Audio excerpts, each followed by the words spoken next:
श्रीमन्नारायणं वन्दे यतीश्वरश्रियादुषं नीलातुङ्गस्तनगिरितटी सुप्तमुद्बोध्य कृष्णं पारार्थ्यं स्वं श्रुतिशतशिरसिद्धमध्यापयन्ती स्वोच्छिष्टायां सजनिगलितं याबलाकृत्य भुङ्क्ते गोदा तस्यै नम इदमिदं भूय एवास्तु भूयः। जय శ్రీమన్నారాయణ. ప్రియ భగవద్బంధువులారా, ఈరోజు మన ధర్మాసనంలో 5వ రోజు యొక్క వ్రతాన్ని ఆచరించుకుంటున్నాం. మనకి ఈ 5 రోజులు కూడాను ఉపోద్ఘాతము అంటారంటే ఆ వ్రతానికి కావలసినటువంటి నియమాలు మనము ప్రేమతో పాటించేటువంటివి ఏవి, మన వాటిని ప్రేమతో పాటించడం వల్ల మనకు కలిగేటువంటి ఫలితాలేంటి అనేటువంటిది ఈ 5 పాఠశాలలో కూడా మనకి ఉపదేశిస్తారనమాట గోదామ వారు. ఈ రోజు అంటే ఈ రోజు అయిపోయిన తర్వాత రేపటి నుండి అసలు వ్రతానికి ప్రవేశిస్తారనమాట. మనకి శైలాంసి బహువిఘ్నాన్ని, మన ఏదైనా ఒక మంచి పని చేయాలంటే ఎన్నో రకాలైనటువంటి విఘ్నాలు కలుగుతుంటాయి. అది ఎంతెంత పెద్ద పెద్ద మహానుభావులు లాంటి వాళ్ళకు కూడాను కలుగుతుంటాయి. ఎంతో తపస్సాలు లేనటువంటిది, ఎంతో అపారమైనటువంటి జ్ఞానం కలిగినటువంటి విశ్వామిత్రాదులు కూడాను అది తప్పదు అని మనవాళ్ళు ఈరోజు భయపడుతున్నారనమాట. ఎందుకంటే ఒక మంచి పని చేయాలంటే చూడండి, మనకి ఎన్ని సంశయాలు వస్తాయో. అయ్యా నాకు కష్టం ఉంది, ఏం చేయాలని వస్తే చక్కగా విష్ణు సహస్రనామ పారాయణం చేసుకోవాలన్నా అనుకోండి, ఎప్పుడు చేయమంటారు, ఎలా చేయమంటారు, ఆ పలికేటప్పుడు తప్పులు వస్తే ఏం చేయడము, ఎన్ని క్వశ్చన్స్ అడుగుతారండి. అదేవిధంగా ఒక చెడ్డ పని చేయాలనుకోండి, ఎవరి యొక్క ప్రమేయం అవసరం లేదు, చక్కగా వెళ్ళే మనం చేస్తుంటాం.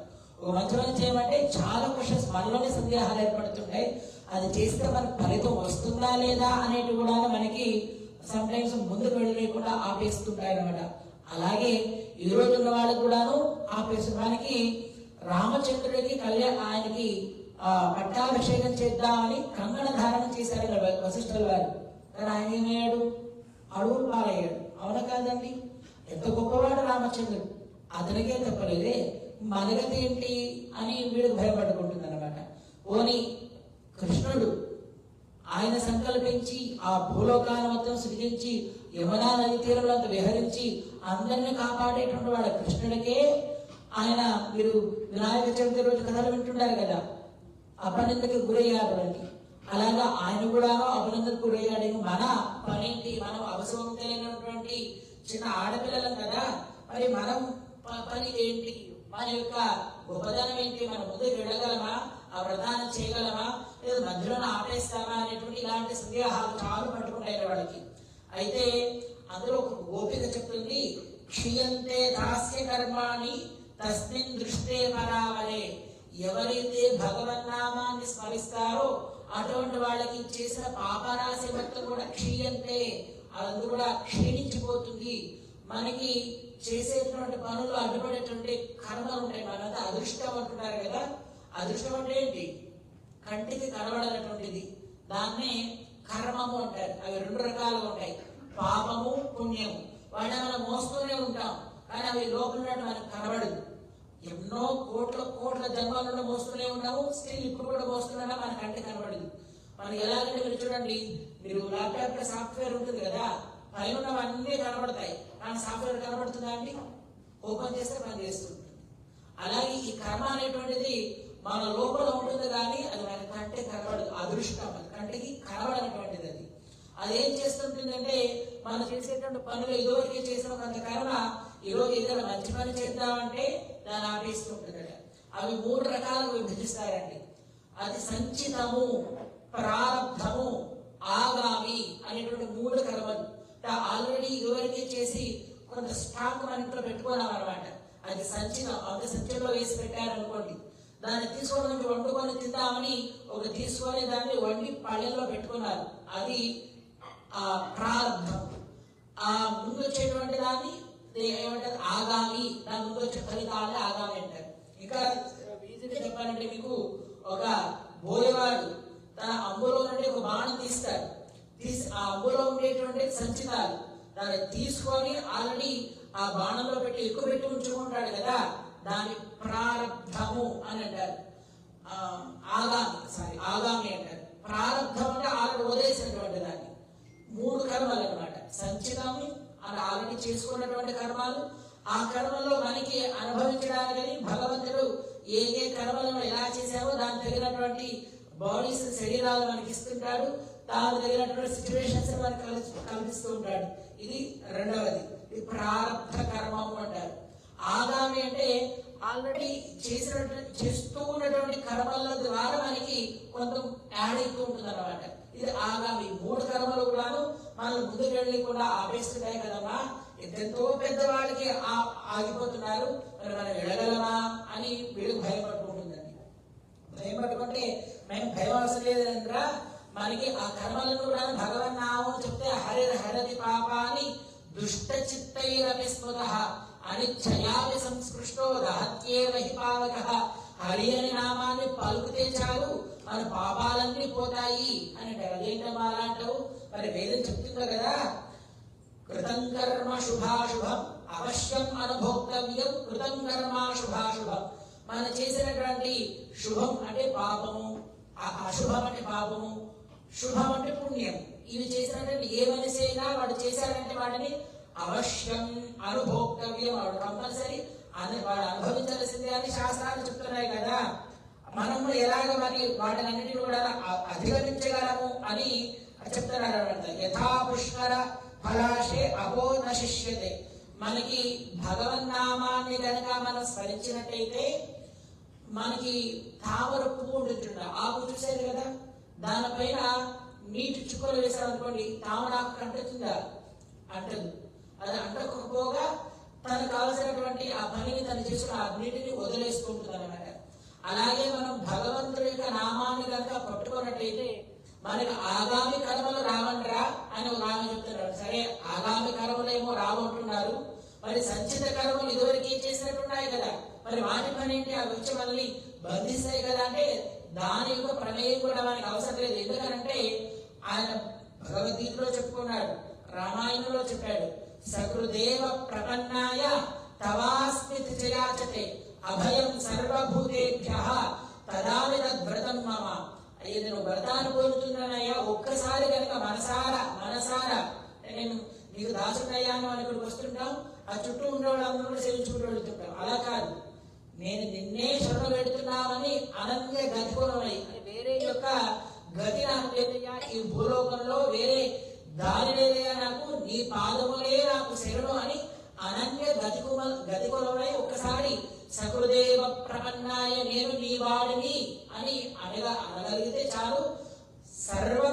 సర్వభూతేభ్యః, ఈ భూలోకము యందు ఉండేటువంటి అన్ని భూతములు అంటే మళ్ళీ దయ్యాలు రాక్షసులు పిశాచాలు అనుకోలేదు. భూతములు అంటే పంచభూతములు అని అర్థం. అలాగే భూతములు అంటే మన చుట్టూ ఉండేటువంటి, మన చుట్టూ తిరుగుతున్నటువంటి జంతువులు, మనతో పాటు ఉండేటువంటి మిగతా బంధు బాంధవులు, వీళ్ళన్నిటి నుండి మనకి కష్టాలు కలుగుతుంటాయి కదా, ఆ కష్టాలన్నిటిని కూడా నేను తీసేస్తున్నాయా అని ప్రతిజ్ఞ చేస్తాడనమాట. దదామి తద్వ్రతం మమ, ఇదే నా వ్రతం అని ఆయన ప్రతిజ్ఞ చేస్తాడనమాట. మరి భగవద్గీతలో ఆయన ఏం చెప్తాడు? ఆయన సకృదేవ ప్రపన్నాయ సర్వకర్మాన్ పరిత్యజ్య సర్వధర్మాన్ పరిత్యజ్య మామేకం శరణం వ్రజ అహంత్వా సర్వపాపేభ్యః. నేను నీకు అన్ని పాపముల నుండి తొలగించి నీకు నువ్వు కనుక నన్ను శరణు పెడితే, అంటే ధర్మములను వదలమంటున్నాడు అక్కడ. సర్వధర్మాన్ పరిత్యజ్య, ధర్మం అంటే భగవంతుని చెడు మార్గాలు, వాడంటే వదిలేయడం కాదండి అర్థం. వదిలేయడం అంటే ఆ స్వామి సన్నిధికి వెళ్ళడానికి ఎన్నో మార్గాలు ఉన్నాయి మనకి. ఒక్కొక్కరు రకమైనటువంటి అద్వైతము, విశిష్టాద్వైతము, ఇంకొక ద్వైతం అని ఒక్కొక్క మార్గాలు ఎన్నో ఉన్నాయి. వాటన్నిటిని పాటించాలంటే మనకి చాలా కష్టం. ఏ దారి ఎలా తీసుకెళ్తుందో మనకి తెలియదు.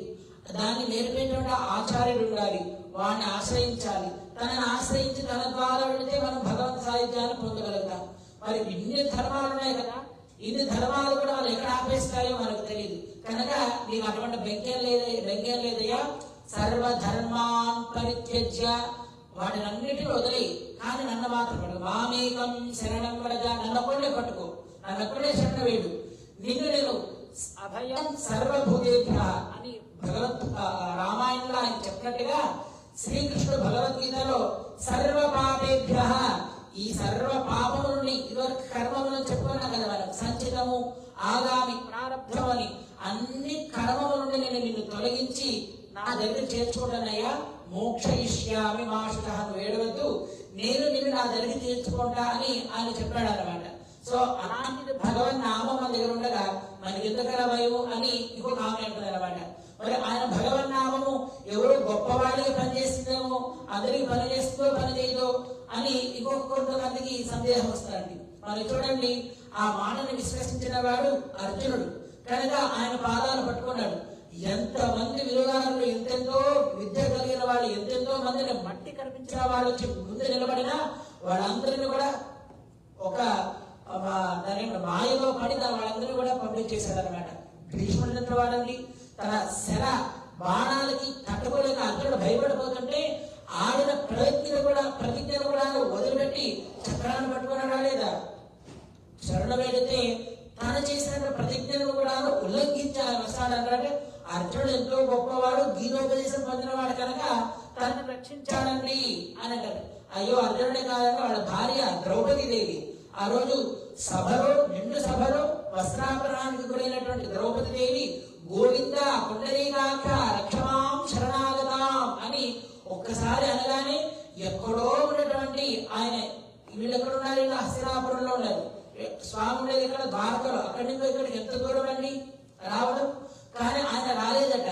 ఆయన రక్షమాం శరణాగతాం అని పుండరీకాక్ష, నేను నిన్ను శరణ పెడుతున్నానయ్యా అనగానే ఆయన నామమే వచ్చి ఆ వస్త్రాలను మనం సినిమాలో చూస్తున్నాం కదా, కృష్ణుడు వచ్చి తన చేతులు చీరలన్నీ శారీసలిస్తున్నాడు.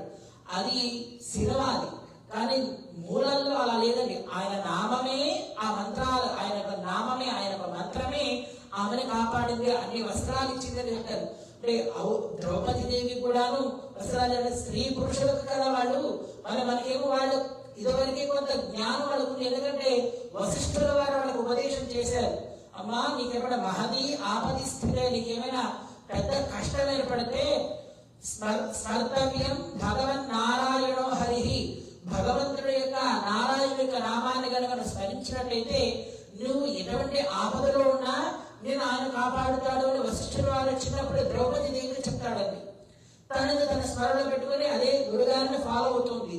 మరి మనకు ఏ గురుగారు ఉన్నారు? మనకి ఏ గురుగారు ఉపదేశించారు? ఏ మంత్రాలు ఉపదేశించారంటే ఏ మంత్రాలు ఉపదేశం అవసరం లేదు. ఎందుకంటే గజేంద్రుడిని చూశాం కదా మనం.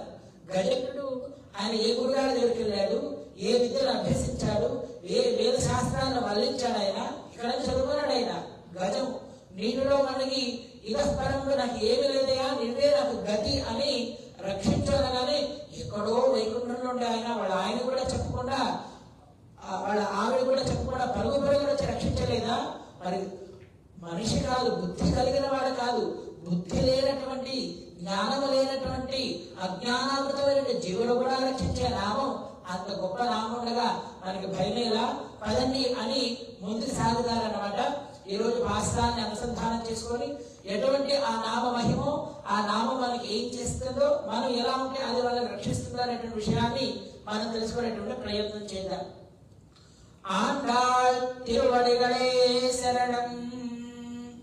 மாயனே மன்ன வடமதுரை மைந்தனை தூய பெருநீர் யவனை துறையவனை ஆயிரம் குலத்தினில் தோன்றுமணி விளக்கை தாயை பொருள் விளக்கம் செய்த தாமோதரனை தூயோமாய் வந்து நாம் தூவலர் தூவி தொழுது வாயினால் பாடு மனத்தினால் சிந்திக்கா போய விளையவும் போதரவான் என்றரவும் தீனில் தூழகும் செப்பேரோரమ్మాయి.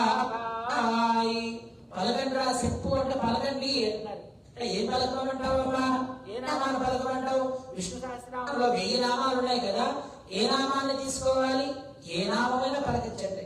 అది ఆ నామం ఎటువంటిదంటే మాయనే మన్ను వడమదురై మైందనే. మాయము అంటే మనకి చూడండి, మీరంతా పాడుతూనే ఉంటారు, జగమే మాయా బ్రతికే మాయా అని. జగం మాయా అండి. మాయాలను కూర్చుంటే మన పుట్ట నిండుతుందా? మాయాను అన్నం తినకుండా ఉంటే మన పుట్ట నిండుతుందా? నిండుతుంది కదా. కానీ మన కంటి కనబడినట్టు మాయ అండి. దాన్ని మనం అర్థం చేసుకోలేము. ఆ మాయని మనలో అది ఎలా పనిచేస్తుందో, ఈ జగత్తంతా ఎలా ముందుకు నడిపిస్తుంటుందో మన బుద్ధికి మన జ్ఞానానికి అందనటువంటిది ఆ మాయ అనమాట.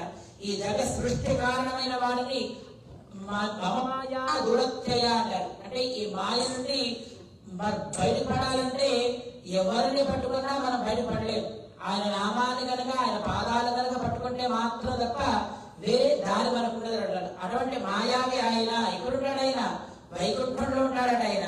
మరి అక్కడుండే ఆయన మనం ఎలా శరణ వేయగలమండి అంటే, కాదనరా, ఆ వైకుంఠంలో ఉండే ఆయనే మన్ను వడవదనయమైందనై ఉత్తరా నగరానికి యువరాజుడుగా వచ్చాడు ఆయన.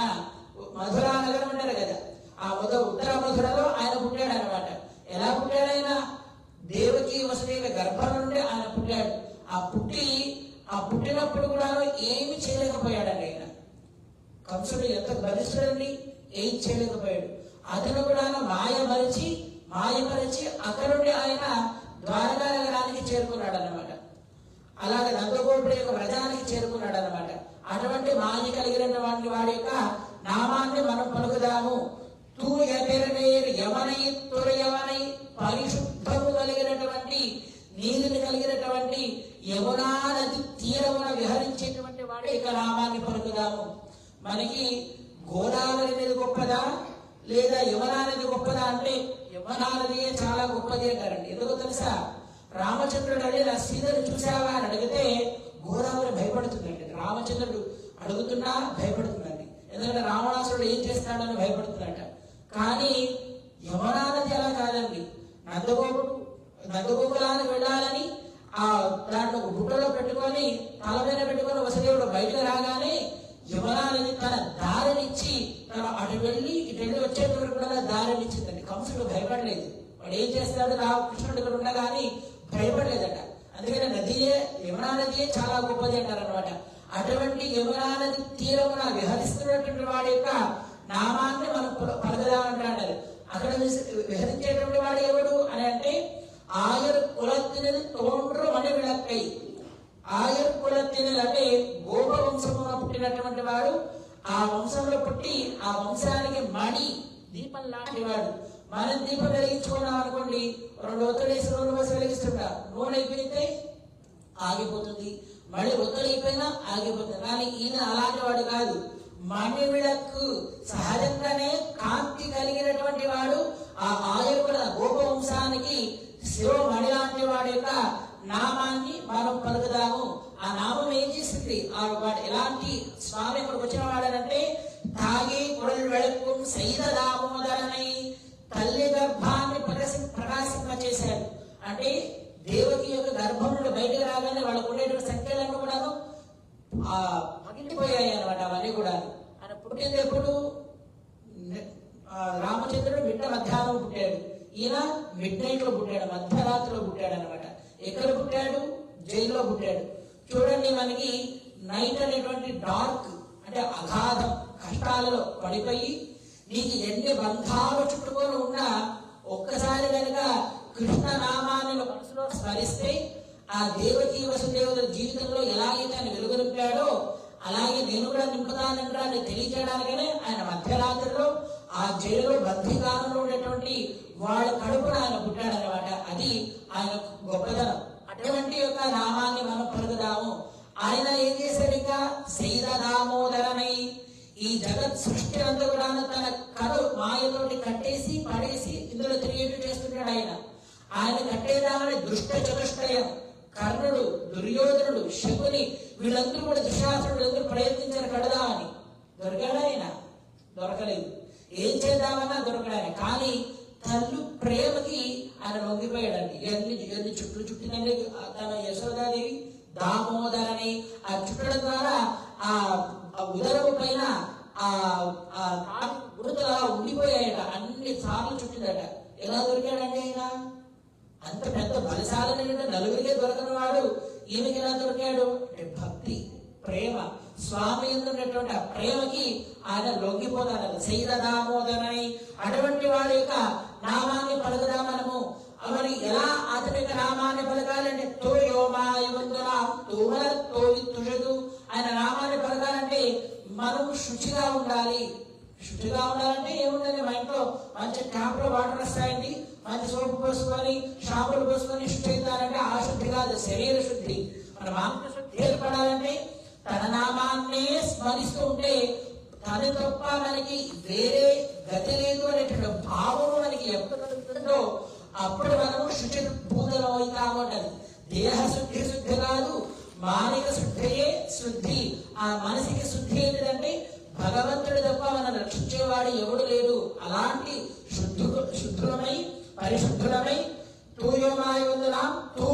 తూవితుషుడు మంచి పుష్పాలతోటి ఆ స్వామి పూజిద్దా ఉంటారు. అంటే మంచి పుష్పాలు చెడు పుష్పాలు రెండు రకాలుగా ఉంటాయండి అంటే ఏమో ఉండొచ్చు. మనం తీసుకునే పుష్పాలను కూడా వేసి కాసేపట్లో అవి ఎండిపోవచ్చు, అవి కూడా డ్రై అయిపోతాయి. కానీ మన మనస్సు హృదయం అనేటువంటి ఆ పుష్పం ఉందే, ఆ పుష్పం ఎప్పటికి కూడాను వికసిస్తూ అలా ఆనందాన్ని కలిగింప చేస్తుంటుంది తప్ప అది డ్రై అయిపోదు, వాడిపోదు. అటువంటి పుష్పంతో స్వామిని పూజిద్దాము. వాయునాల్ పాడి మనతినాల్ సింధిక. భగవంతుడు నోడిచ్చాడు కదా, ఈ నోటికి ఎక్కడ కూడా పన్ను కట్టే ట్యాక్స్ కట్టడం అవసరం లేదు. ఈ నాలుగు కూడా ఎక్కడ కూడాను రిజిస్టర్ చేసి నామాన్ని పలకాలని పర్మిషన్ తీసుకోవడం అవసరం లేదు. అవసరం ఉందా అండి? వాయునాల్ ఆ భగవంతుడు నోడిచ్చినందుకు నోడారా ఆయన నామాన్ని పలుకుదాం. మరి మనసులో సమ్ టైమ్స్ నోటి నుండి గట్టిగా పలుకుతున్నా పక్క వాళ్ళు ఇంతగా గట్టిగా చెప్తున్నారంటే నాకు ఇష్టపడుతుంది ఆగు అని అనొచ్చు, అవును కాదండి? కానీ మనసు కాదుందా, ఎవరు కూడా నేను క్వశ్చన్ చేయడానికి ఛాన్సే లేదన్నమాట. కాబట్టి మనతినాల్సింది మనసులో కూడా ఆయన నామాన్ని స్మరిస్తూ స్వామిని సేవిద్దాం అని చెప్తుంది అనమాట. అలా చేస్తే ఏమవుతుందంట అంటే పోయే పిడదరవా నిండ్రవం. ఇదివరకు మనం చెప్పుకున్నాం కదా, 3 కర్మలు సంచితము, ప్రారబ్ధము, ఆగామి. ఈ 3 కర్మలు కూడాను పెద్ద చిన్న నిప్పుగా ఉంటుంది, పెద్ద దూదె మూట అండి. ఆ పత్తి చాలా పెద్దగా ఉంది, అందులోకి ఇంత అగ్ని నుంచండి ఏమవుతుంది, అదంతా కూడా మాడుకసైపోతుంది, దగ్ధం అయిపోతుంది, రూపురేఖలు కూడా వెళ్ళిపోతాయి. అలాగా ఈ భగవన్ నామాన్ని కనుక మనము మనసులో ఉంచుకొని తూచాకు సెప్టేవాడు మావాయి దాని కనుక మనం లోపల పెట్టుకున్నామంటే ఆ నిప్పుకి అంటుకున్న వెంటనే ఆ దూది మొత్తం ఆ పత్తి మొత్తం ఎలాగైతే దహనం అయిపోతుంది, దగ్ధమైపోతుందో మన పాప కర్మలన్నీ కూడా దగ్ధమైపోతాయి అని అమ్మవారి ఈరోజు నామం యొక్క గొప్పతనము, అర్చామూర్తి యొక్క గొప్పతనం. ఎక్కడో పరమపదంలో వెళ్ళో, లేదు వైకుంఠంలో వెళ్ళో, లేదు క్షీరసాగరానికి వెళ్ళో, లేదు విభవావతారంలో రామచంద్రుడికి వెళ్ళో, కృష్ణచంద్రుడికి వెళ్ళి మన కష్టాలు చెప్పుకోవడం అవసరం లేదని అవన్నీ కూడా మన చాతన కాదు. ఎందుకంటే అవన్నీ ఆల్రెడీ గడిచిపోయాయి ఆ కాలాలన్నీ కూడా. మన ముందు మనకనే వచ్చినటువంటి ఆయన వడమొదలేమైందని ఈ కృష్ణుడు తనని మనం స్మరిద్దాము అని అంటారు. మరి చూడండి, ఒక గుప్పెడు రాగులో లేదా ఏదో ధాన్యం ఇచ్చి మీకు మంచి పొలం ఎలాగంటే మంచి నీటి సమృద్ధిగా ఉంటుంది, ఆ భూమి కూడా ఫలవంతంగా ఉంటుంది. ఈ రోజు వేస్తే రేపే మొలకలు చేస్తాయి. అటువంటి సమయంలో మీకు కొంచెం ధాన్యం ఇచ్చి ఈ ధాన్యాన్ని కూడా వేయాలి, కానీ మొలకలు రాకూడదు. అవుతుందా మన వల్ల? అవుతుందా అండి? ఒక్కసారి దాన్ని పొయ్యి మీద పెట్టి వేయించండి, ఎంత ఫలవత్తరమైన భూమి అయినా అందులో వేసే మొలకలు వస్తాయా? అలాగే మనం చేసే పనులు చాలా రకాలైన ఫలాలను ఇస్తూ ఉంటాయి. ఎప్పుడైతే ఇది భగవంతుడికే నేను చేస్తున్నా, తన కోసమే నేను బ్రతుకుతున్నా అనేటువంటి భగవన్ నామ తత్వం మనలో పడుతుందో, ఆ భగవన్ నామ తత్వాన్ని కనుక మనం పట్టుకుంటామో అప్పుడు ఎన్ని కర్మలు ఆచరించినా ఆ కర్మల ద్వారా మళ్ళీ ఆగామి ఉండదండి. మళ్ళీ వచ్చేటువంటి పాపమో పుణ్యమో ఏవో అవి మన అకౌంట్ లో యాడ్ అవ్వు, అవన్నీ కూడా ఆయన తొలగించేసుకుంటాడు అనమాట. తొలగించి ఏం చేస్తాడని శాస్త్రం చెప్పింది కదా, అవశ్యమైన భోక్తవ్యమని. అవశ్యమైన భోక్తం అంటే నువ్వు అనుభవించవయ్యాది. నువ్వు బ్రతికినంత కాలము నువ్వు బాగుండడానికి, నీ భగవత్ సేవ చేయడానికి అడ్డుపడకుండా కొంతమంది నీకు ఎవరు సహకరిస్తూ ఉంటారు, అవును కాదండి? మనం భగవంతుడి దగ్గర రావాలంటే ఎవరు అడ్డుకోకుండా మనల్ని సహకరించారనుకోండి, అటువంటి వాళ్ళకి నీ యొక్క సుఖాలన్నీ కూడా వాళ్ళకి ట్రాన్స్ఫర్ చేస్తారు. మరి నువ్వు భగవంతుని సేవ చేయాలంటే నీకు అడ్డు కలుగుతుంటారు కొంతమంది.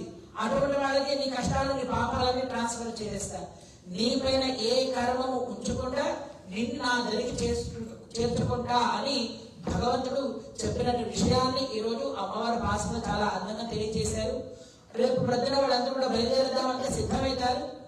కృష్ణుడు ఏం చెప్పాడు ఇంతవరకే? అందరూ కలిసి రావాలని. అందరూ 10 మంది మిస్సింగ్. ఆ 10 మంది